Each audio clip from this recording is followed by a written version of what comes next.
for now. But then, as she needs more help, she can get it all at the same place.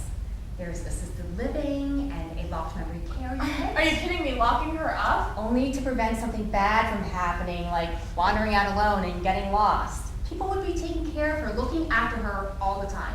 Keeping her prisoner. Keeping her safe. Gracie, would you rather we be responsible for keeping her prisoner in her own home? Because it won't always be about getting confused or hiding stuff or asking the same question 10 times in a row. She could really hurt herself or someone else. The play deals with a lot of current issues that families and women have to contend with. Obviously, caring for elderly parents and what that entails. In this particular play, it focuses a lot on Alzheimer's, or early onset Alzheimer's. Moving into an old folks' home. What's this? You want to put me into a home? No, Mom, it's not what you think. You think I don't know about these places?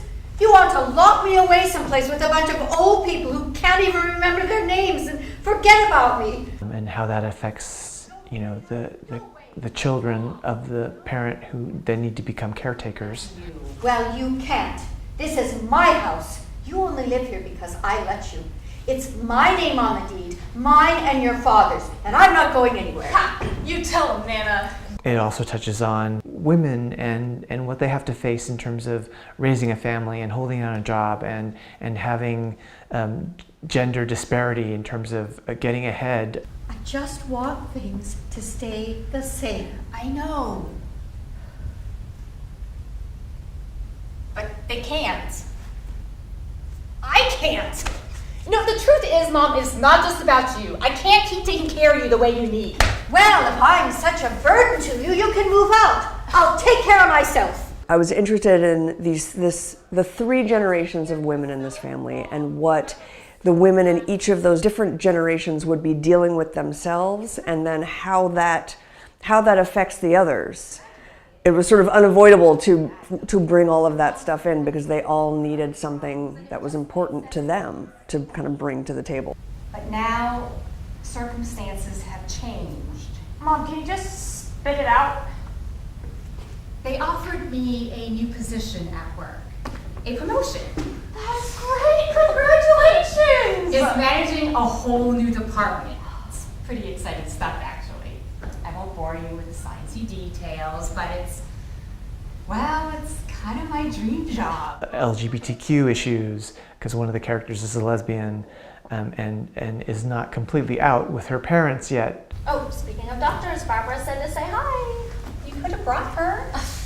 Didn't you just get done lecturing me about keeping things routine? Bringing my girlfriend here is hardly status quo. Mom likes Barbara. Mom thinks Barbara's my roommate. And whose doing is that? Well, she's on call anyway today, so I just didn't want to spend Mother's Day having to explain to Mom for the 1000th time where my husband is. Obviously, a major issue in the show is race and how people are judged or ignored because of their race. Hey everyone, excuse me, Gracie said she just come to the back. Who's that? Mom, Nana, Aunt Lena, this is Antoine. Come bear coconut cake. What does he want? Nana, this is my boyfriend. I told you about him, remember? Don't you touch my granddaughter, you! I'm sorry. Nana. Korean adoption is another major theme in the show. The minute they put you in my arms, there we were, a family. Your dad and I applied right away to get you a younger brother or sister. But it took us 3 whole years to get Lena. Oh, I was worth it, wasn't I? Of course you were. So you're not biological? No, at least not as far as we know. Which isn't saying much. And the laundry list of topics that the play touches on goes on and on and on. It's almost everything but the kitchen sink, but I think it's just a fascinating look at, you know, what it's like to be in a family in America today. Sweetie, baby, how did this happen? Mom, you know how it happened. But I thought you were on the pill. I am. I was.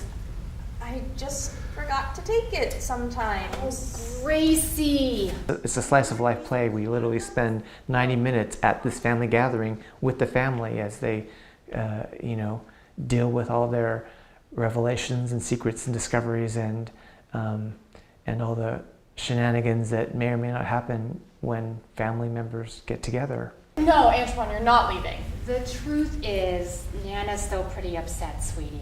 I think we've thrown a lot at her for one afternoon. And you know how much worse she gets later in the day. Sundowning. My granddad had Alzheimer's. Oh, sorry. So then you know what it's like. Unfortunately, I do. Well, Antoine, maybe you could tell me a little bit about yourself. You know, since we're all going to be family. Oh, Mom, please don't put him through the 3rd degree. There's something in there for everybody to connect to and to think about, and not just to think about from their own point of view, but hopefully to also then think about what it would be like from somebody else's point of view, so that people have a chance to not just see themselves reflected on stage, but to consider what someone else's perspective might be that's different from their own. And then hopefully that gives everybody something to talk about after the show. I thought it'd be cool to save it for a Mother's Day surprise. Really? Surprise! And you didn't think maybe you should warn me before I just show up here? Like, hey everybody, random black dude carrying the coconut cake. Knocked up the precious little girl. Antoine. That's a lot for anybody to take in at one time. Each of the characters has one or two or more secrets that kind of become revealed throughout the course of the play, and without revealing any of them, I think that no matter who you are, you're going to take away something from the show. Coconut cake has always been my favorite. Is everybody ready for a slice?